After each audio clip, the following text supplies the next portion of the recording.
시간이 참 빠르죠. 아마 동현이는 그렇게 빠르지 않았을 것 같습니다.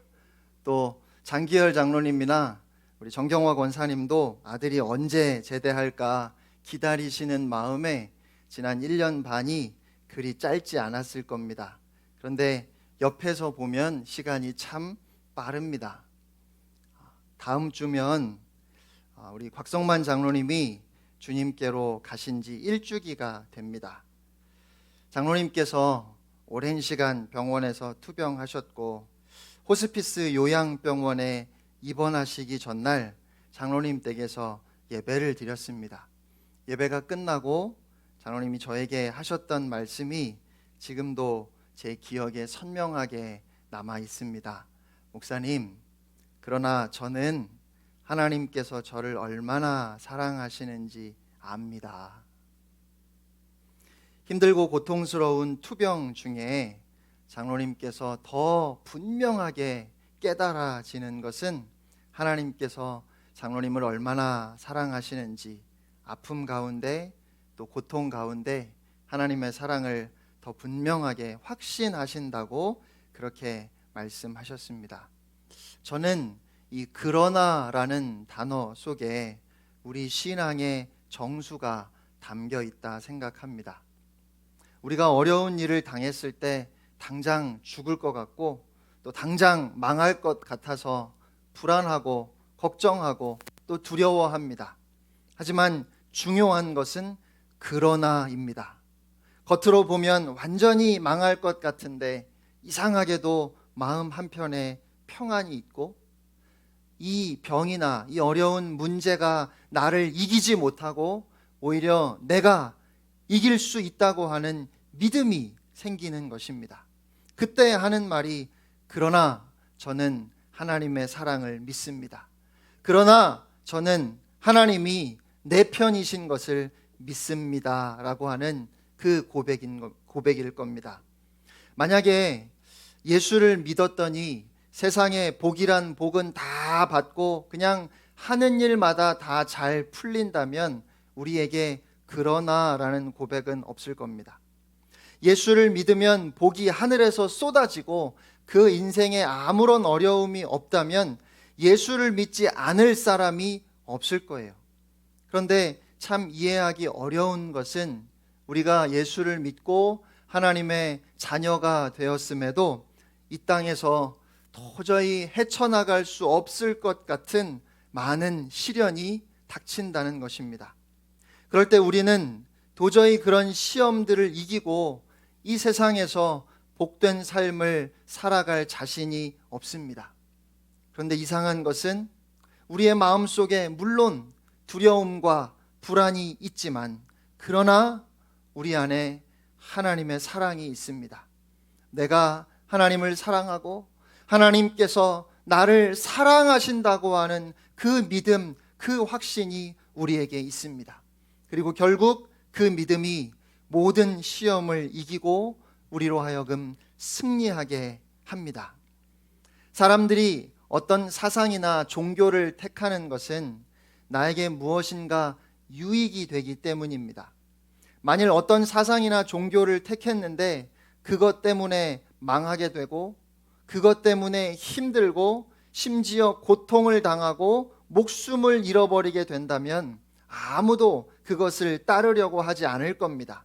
그러니까 예수를 믿었더니 그것 때문에 사람들로부터 미움을 받고 손해보고 핍박당하고 심지어 죽어야 한다면 아무도 기독교를 믿으려고 하지 않는 것이 맞을 거예요.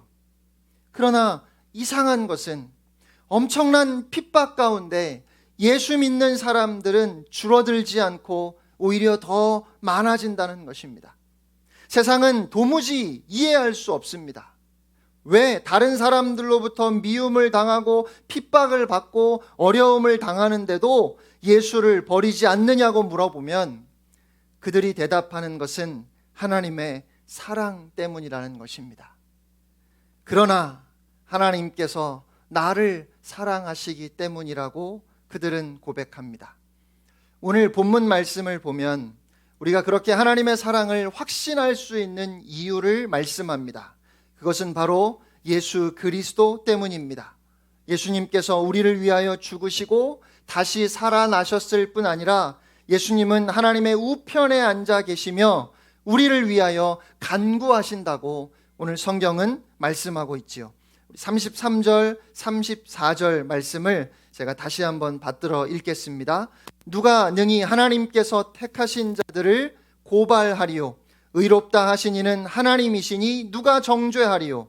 죽으실 뿐 아니라 다시 살아나신 이는 그리스도 예수시니 그는 하나님 우편에 계신 자요 우리를 위하여 간구하시는 자이시니라. 아멘. 지금까지 우리는 사도신경을 통해서 예수님께서 성령으로 잉태되어 동정녀 마리아에게서 태어나시고 본디오 빌라도에게 고난을 받아 십자가에 못 박혀 죽으시고 장사된 지 사흘 만에 죽은 자 가운데서 다시 살아나셨고 그리고 하늘에 오르셨음을 살펴보았습니다. 그런데 이 모든 사건은 2000년 전에 일어난 과거의 사건입니다.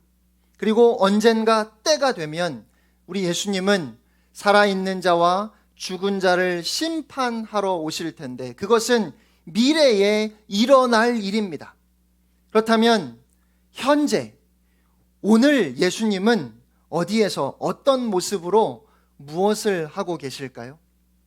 예수님은 지금 전능하신 아버지 하나님 우편에 앉으셔서 우리를 위해 간구하십니다. 그러면 예수님께서 하나님 우편에 앉으셨다는 것은 무슨 뜻일까요? 그것은 먼저 예수님께서 하늘에서 영원한 자리를 가지고 계시다는 것을 의미합니다. 우리 예수님께서 이 땅에서 승리하시고 모든 사역을 다 이루시고 다시 하늘로 오르셨을 때 주님은 하늘에서 자리를 찾으실 필요가 없으셨습니다. 하나님의 오른편 자리는 영원히 예수님의 것입니다. 그리고 이것은 예수 그리스도의 구속 사역이 이제 완성되었음을 의미합니다. 예수님께서 이 땅에 계실 때 자주 아버지의 일에 대해서 말씀하셨습니다. 세상 죄를 지고 십자가에 달리셨을 때 그 일, 예수님께서 이 땅 가운데 감당하셨어야 했던 그 사역은 정점에 달했습니다. 그리고 주님은 마지막 숨을 내쉬시기 전에 다 이루었다 하셨습니다. 문자적으로 그 말은 값을 온전히 치루었다는 뜻입니다. 예수님께서 값을 모두 치르셨기 때문에 이제 우리는 죄에 대한 형벌을 받지 않을 것입니다. 예수님께서 하늘에 오르셔서 하나님 아버지 보좌 우편에 앉으셨다는 것은 하나님께서 그 예수 그리스도의 모든 사역을 받아들이셨다는 것을 의미합니다. 히브리서 10장 11절에 이런 말씀이 있습니다. 제사장마다 매일 서서 섬기며 자주 같은 제사를 드리되 이 제사는 언제나 죄를 없게 하지 못하거니와. 그러니까 성막 안에는 앉을 의자가 없었습니다. 제사장들의 일은 결코 끝나지 않기 때문에 그들은 서서 일을 해야만 했습니다. 매일같이 가축을 잡아서 하나님 앞에 제사를 지냈는데 이는 죄값이 아직 치러지지 않았음을 뜻합니다. 그러나 그리스도께서 하늘로 올라가셨을 때 우리 주님은 예수님의 자리에 앉으셨습니다.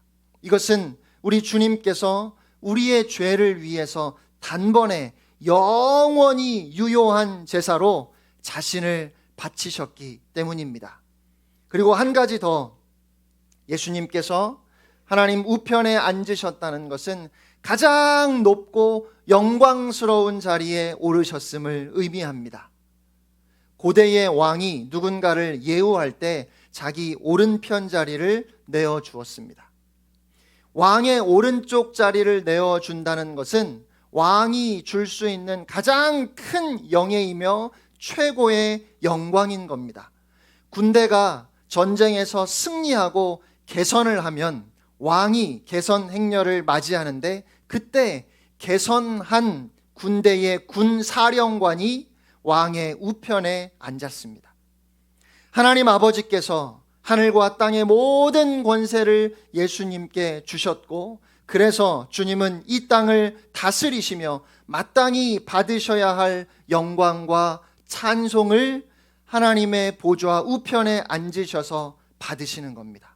그런데 그렇게 십자가 구속의 사역을 다 이루신 예수님께서, 세상을 이기시고 승리하신 주님께서 하나님 아버지 우편에 앉으셔서 그냥 쉬시는 것이 아니라 그저 경배와 찬양을 받으시는 것이 아니라 오늘 본문 말씀을 보면 우리를 위하여 간구하신다고 말씀했어요. 우리를 위해서 기도하고 계시다는 말입니다. 히브리서 7장 25절에도 이렇게 말씀합니다. 그러므로 자기를 힘입어 하나님께 나아가는 자들을 온전히 구원하실 수 있으니 이는 그가 항상 살아계셔서 그들을 위하여 간구하심이라. 아멘. 중보기도를 하시는 분들은 아시겠지만 중보기도처럼 힘든 일이 없습니다. 중보기도를 몇 시간 하고 나면 진이 다 빠집니다.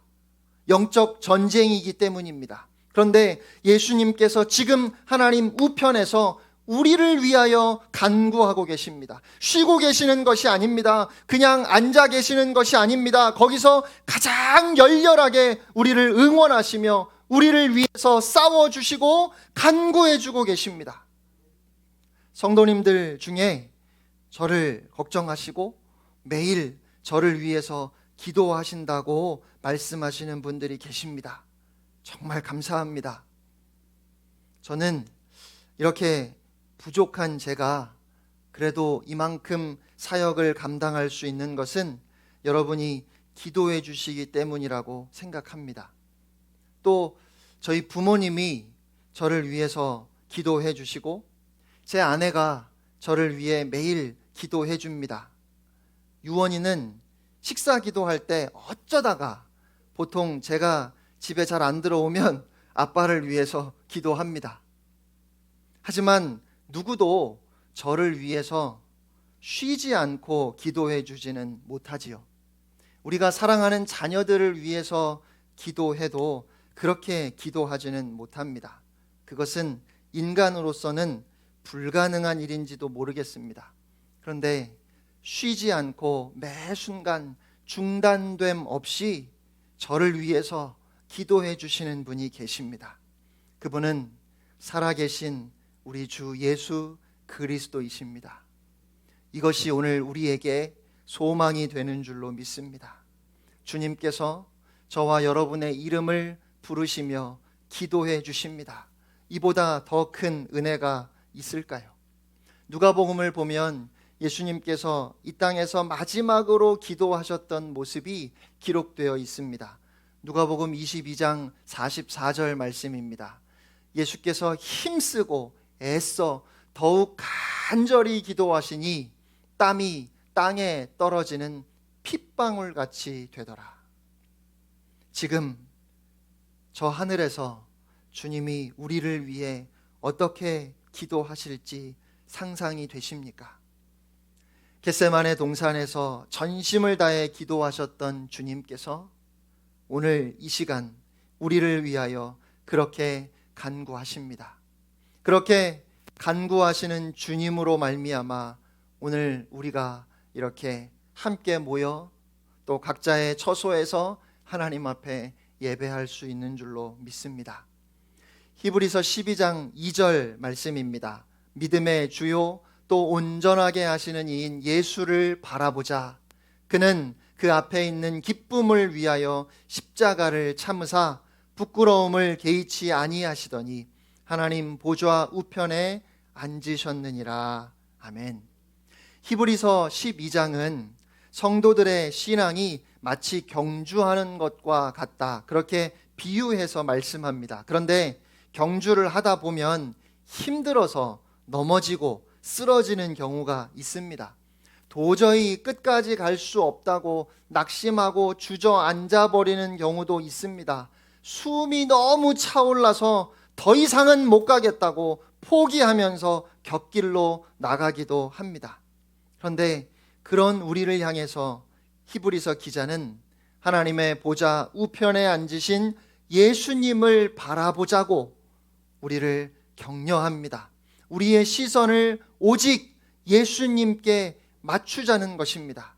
믿음의 주라는 말은 다른 말로 하면 신실하신 주입니다.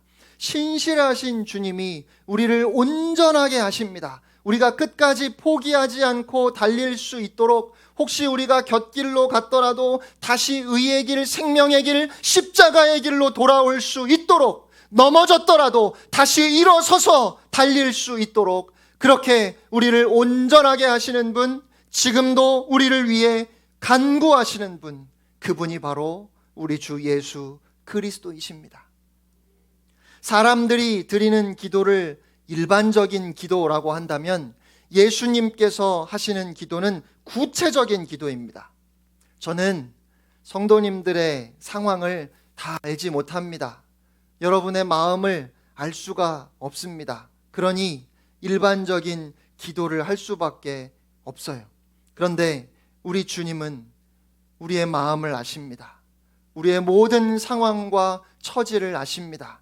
여러분의 아픔과 근심과 두려움도 다 아십니다. 주님은 완전한 인간으로 이 땅에 오셔서 우리가 겪는 모든 어려움과 아픔을 친히 겪으셨기에 주님은 우리가 처한 상황을 다 아십니다. 그런 주님께서 우리를 위하여 간구하십니다. 히브리서 4장 15절 16절 말씀입니다. 우리에게 있는 대제사장은 우리의 연약함을 동정하지 못하실 이가 아니요 모든 일에 우리와 똑같이 시험을 받으신 이로되 죄는 없으시니라. 그러므로 우리는 긍휼하심을 받고 때를 따라 돕는 은혜를 얻기 위하여 은혜의 보좌 앞에 담대히 나아갈 것이니라. 아멘. 혹시 병상에서 두려움 가운데 계십니까? 주님이 아십니다.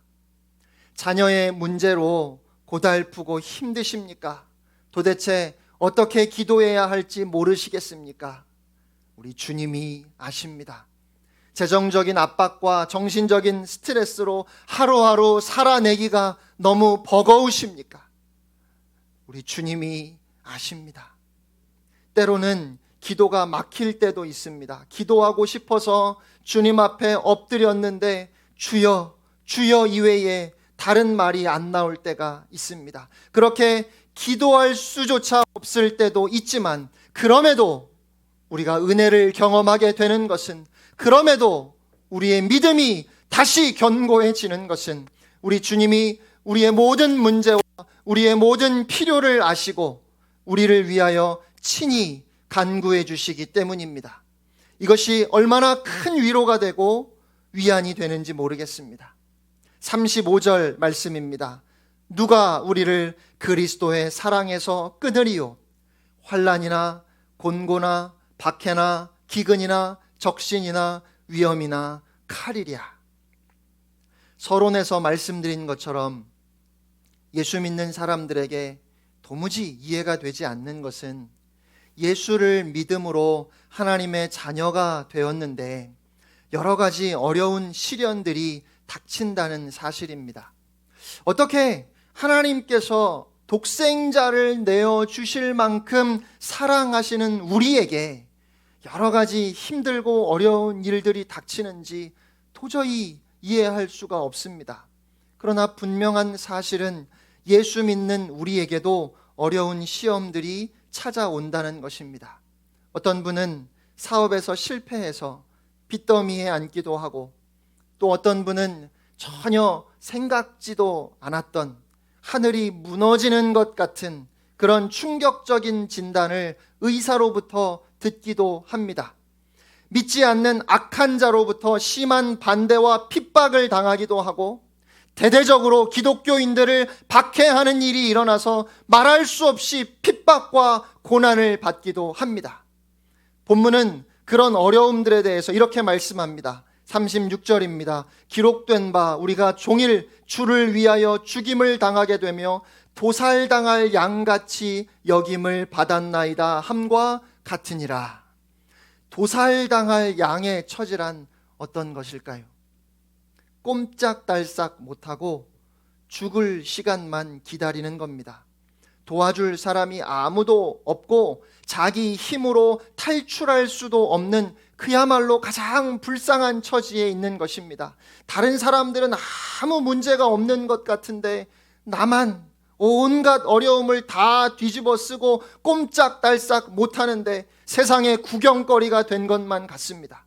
다른 사람들은 별 문제 없이 다 행복하게 살아가는데 나만 어려움이 닥쳐서 점점 더 깊은 고난의 수렁으로 빠져 들어가고 있다는 말입니다. 여러분은 어떻게 생각하십니까? 하나님께서 우리를 사랑하시는데 왜 이렇게 자꾸만 어려움을 당하게 될까요? 가장 정확한 대답은 우리는 모른다입니다. 단지 하나님께서는 우리를 온실안의 화초처럼 보호하시는 것이 아니라는 것은 분명합니다. 하나님께서는 우리를 온실 밖으로 끌고 나오셔서 바람도 맞게 하시고 서리도 맞게 하시고 태풍에도 견디게 하십니다. 특히 하나님께서는 사랑하시는 자들을 고난의 학교에 집어 넣으십니다. 고난의 시기에 가장 힘든 것이 무엇일까요? 우선 당장도 어렵지만 미래를 예측하거나 계획을 세울 수 없다는 것입니다. 하나님께서는 나의 미래를 일절 인정해 주지 않으십니다. 그리고 더 중요한 것은 하나님께서 나의 필요를 풍족하게 채워주시는 것이 아니라 죽지 않을 정도로 주신다는 겁니다. 이 세상의 다른 사람들은 모든 것이 다 넉넉하고 풍족해서 좋은 옷을 입고 좋은 차를 타고 자기가 하고 싶은 거 다 하면서 살아가는데 나는 겨우 굶어 죽지 않을 정도로 매 끼니를 때우게 하시고 그것도 절대로 많이 주시거나 미리 주시는 법이 없습니다. 이럴 때 우리는 하나님께서 복을 주시는 것에 굉장히 인색하거나 혹은 하나님을 능력 없으신 분으로 오해할 수 있습니다. 그리고 우리가 어려운 문제를 가지고 기도할 때 하나님께서는 그 기도에 잘 응답해 주지 않으십니다. 평소에는 기도를 잘 들어주시는데 유독 고난의 때에는 마치 나에게서 얼굴을 돌리신 것처럼 기도 응답이 잘 이루어지지 않아요. 어떤 경우에는 사람으로부터 환난을 당하게 하시는데 그야말로 고양이 앞에 쥐처럼 꼼짝 못하고 힘 있는 자, 권력을 가진 자로부터 무시와 천대와 심지어 육체적 고통까지 당하게 하십니다. 그럴 때 시편 기자의 말을 떠올리게 됩니다. 시편 42편 3절입니다. 사람들이 종일 내게 하는 말이 내 하나님이 어디 있느뇨 하오니 내 눈물이 주야로 내 음식이 되었도다. 우리가 신앙 때문에 이런 어려움들을 당하게 되면 믿는 것이 후회가 되고 하나님이 원망스러운 것이 당연할 겁니다. 그런데 이상한 것은 예수 믿는 것이 후회되지 않습니다. 오히려 힘들면 힘들수록 내가 예수 믿었다는 것이 얼마나 다행인지 모르겠습니다. 여러분, 그 이유가 어디에 있을까요? 분명히 겉으로는 어려운 것이 사실이지만 우리의 마음 속에 하나님의 사랑이 한없이 부어지기 때문입니다.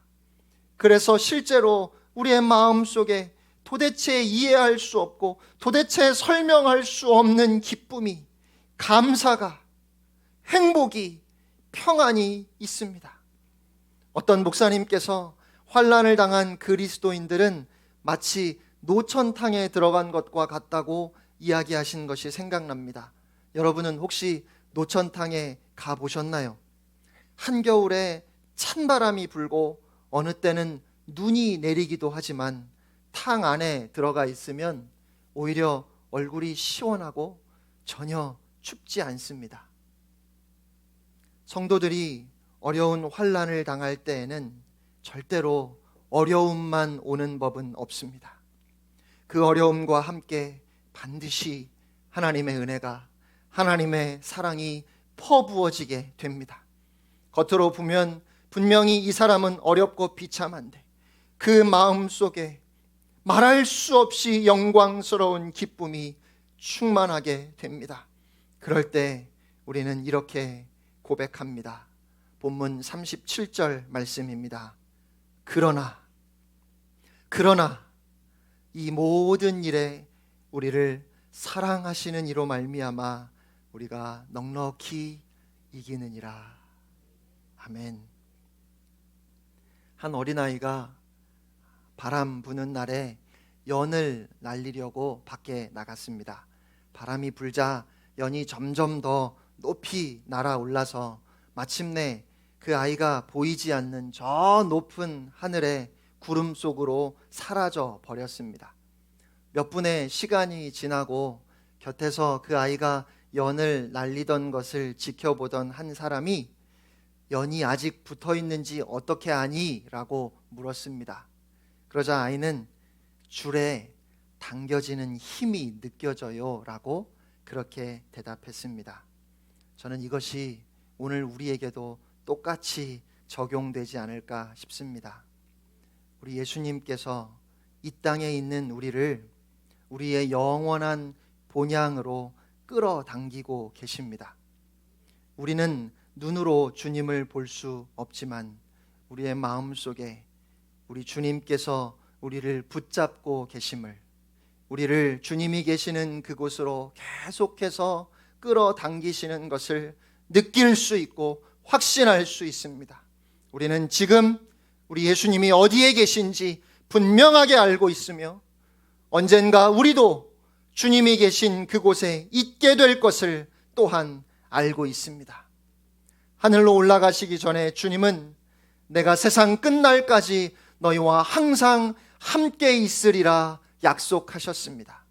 우리가 넘어질 때 예수님이 우리와 함께 계십니다. 우리가 주님의 임재를 느낄 때 우리 주님께서 거기 계십니다. 주님이 우리를 떠나셨다고 생각할 때 우리 예수님께서 거기에 계십니다.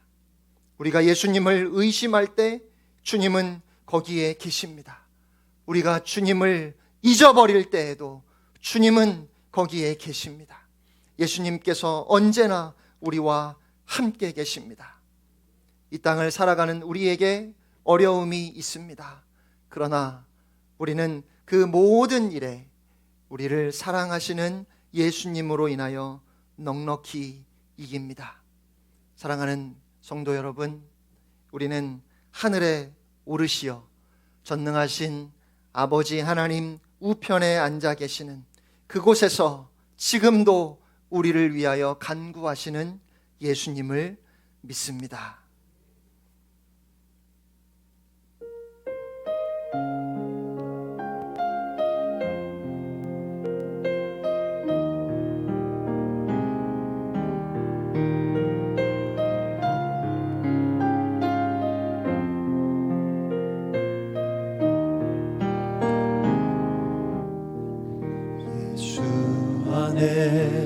소망인데 내 빛과 힘 나의 노래 환난 중에 도우시는 주 나의 견고한 반석 크신 사랑 크신 평화 두려움에서 날 건지네 내 위로자 내 모든 것 주 사랑 안에 서리라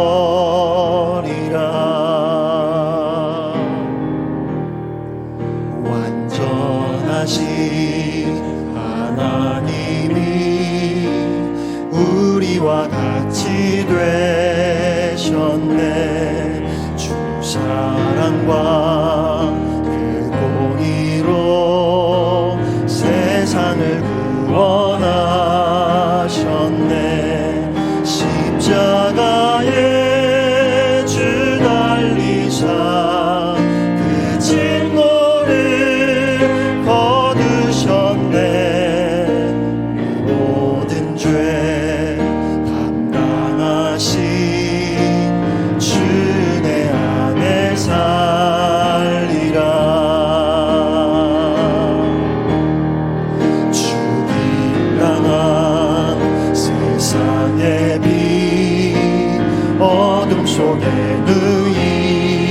하셨네